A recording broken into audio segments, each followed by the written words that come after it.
Alors je reprends mon petit papier parce que là c'est très important. En fait, je vous emmène en voyage. Cette chanson nous raconte les caravanes, la caravane des chameaux qui traversent le désert du Taklamakan, la route de la soie en fait. C'est un désert continental d'Asie centrale dont la grande majorité de la surface se trouve dans la région autonome ouïghour, donc du Xinjiang, en République populaire de Chine. C'est de forme ovoïde.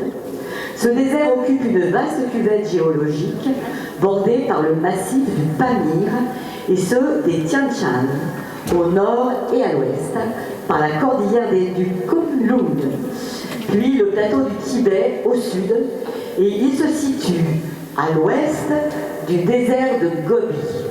Alors pourquoi je vous raconte tout ça? Tout simplement parce que Jani nous vient du Ouïghour, et je suis vraiment très heureuse. Il va vous faire découvrir une chanson de son pays, et je vous demande de l'applaudir très très fort. Voici Jani dans Caravane.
yemişallık seferinin toxtamaz karvanının Her bahar gülzarının gülleyesi reyhanımın Karınınla dolur can dila pervanının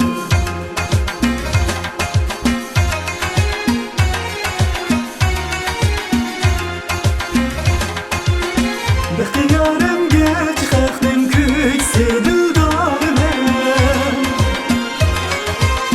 Xushyoz xushdorimim do'stlarimim jo'xdorimim Xushyoz xushdorimim do'stlarimim jo'xdorimim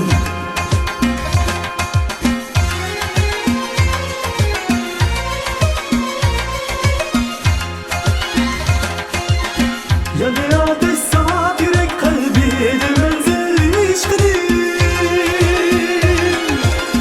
Bu yemişallık seferinin toxtamaz karvanının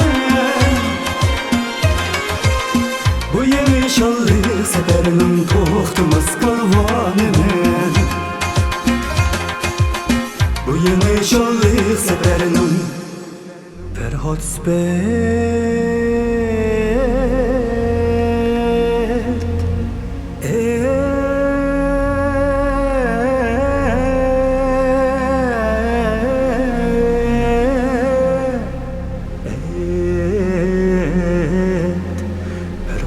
balvan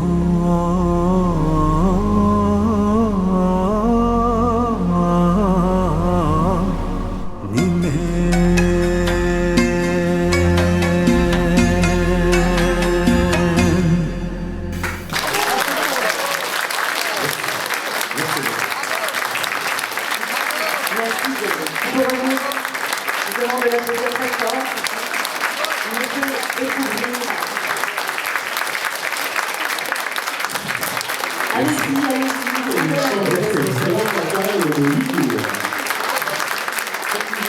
une danse folklorique du Ouïghour. Voilà. Merci Gianni. Merci.